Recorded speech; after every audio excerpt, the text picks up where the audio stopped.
Assalamualaikum warahmatullahi wabarakatuh. Selamat pagi anak-anak kelas 4. Bagaimana kabarnya hari ini? Semoga selalu dalam keadaan yang sehat. Nah, hari ini kita akan belajar materi tema 4, muatan bahasa Indonesia.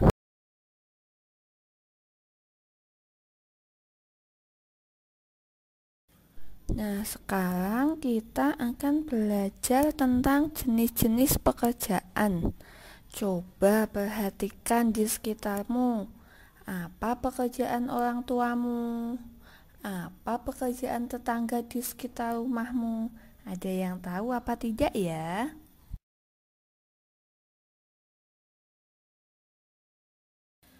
Nah, sekarang Ibu mau tanya, cara memperoleh dan menyampaikan informasi tentang pekerjaan itu bagaimana ya? Nah, memperoleh informasi tentang pekerjaan seseorang bisa didapat melalui berbagai bentuk penyampaian, yaitu diantaranya diagram Venn, kemudian diagram kolom, dan diagram Fourier. Nah, cara membuat diagram Venn, pertama-tama kita buat dulu dua lingkaran yang saling berhimpitan. Kemudian ditulis nama pekerjaannya apa di bagian atas. Kemudian di satu sisi ditulis perbedaan dari dua pekerjaan tersebut. Kemudian di lingkaran yang berhimpitan bagian dalam ditulis persamaan dari dua pekerjaan tersebut.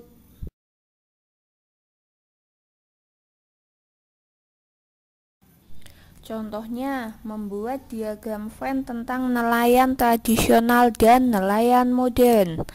Persamaan antara nelayan tradisional dan nelayan modern yaitu di bagian nelayan tradisional, mereka pergi melaut pada malam hari. Kemudian nelayan modern melaut kapan saja.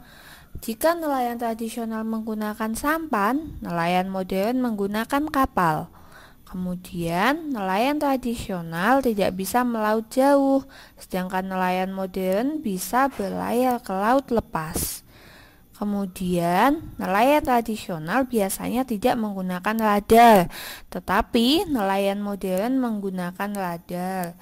Setelah itu, nelayan tradisional biasanya tidak membutuhkan bahan bakar, sedangkan nelayan modern membutuhkan bahan bakar.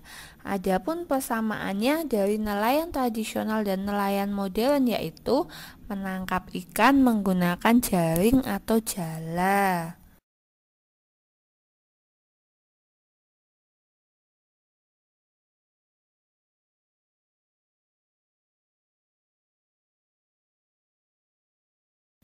Yang selanjutnya membuat diagram kolom. Membuat diagram kolom yaitu dengan mencari kata kunci utama dalam sebuah teks, kemudian ditulis dalam bentuk kolom-kolom.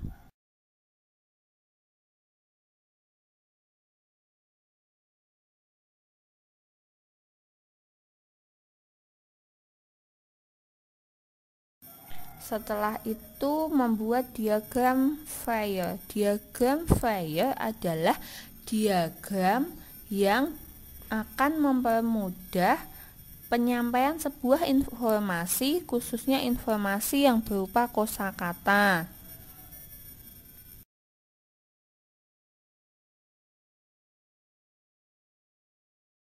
Sekarang kita lanjut ke dalam cerita. Dalam sebuah cerita, terdapat suatu rangkaian kejadian yang disebut alur.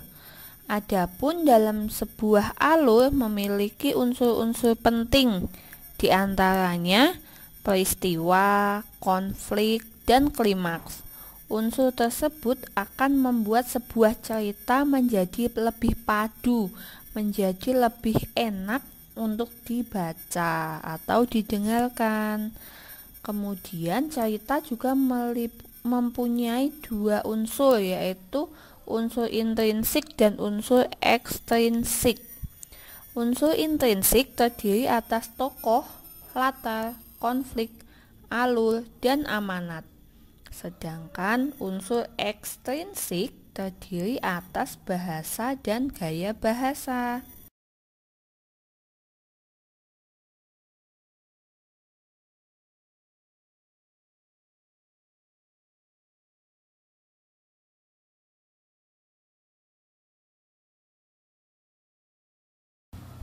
Dalam sebuah unsur intrinsik terdapat tokoh. Tokoh yaitu pelaku dalam cerita yang mengalami sebuah peristiwa.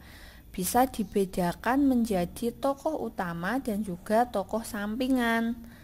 Kemudian ada lagi yang namanya penokohan. Penokohan adalah pelaku dan atau watak atau sifat tokoh tersebut di dalam sebuah cerita. Biasanya watak dibagi menjadi dua, yaitu antagonis dan protagonis. Kemudian latar suatu cerita. Latar yaitu tempat terjadinya peristiwa dalam cerita.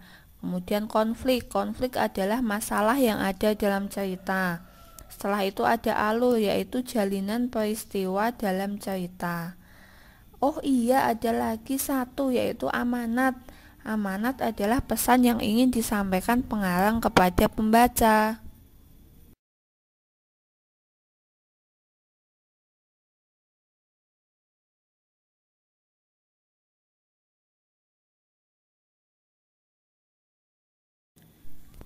Sekarang kita akan membahas tentang dongeng.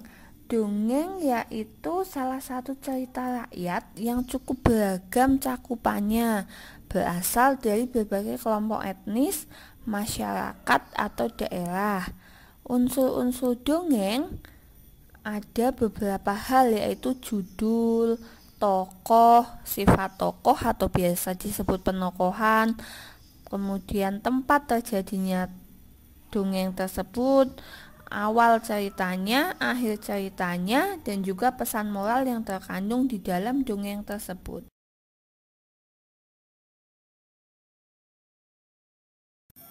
Setelah itu membuat diagram Frege. Diagram Frege adalah diagram yang akan mempermudah penyampaian sebuah informasi, khususnya informasi yang berupa kosakata.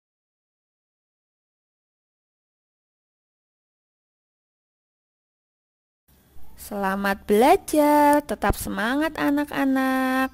Terima kasih. Assalamualaikum warahmatullahi wabarakatuh.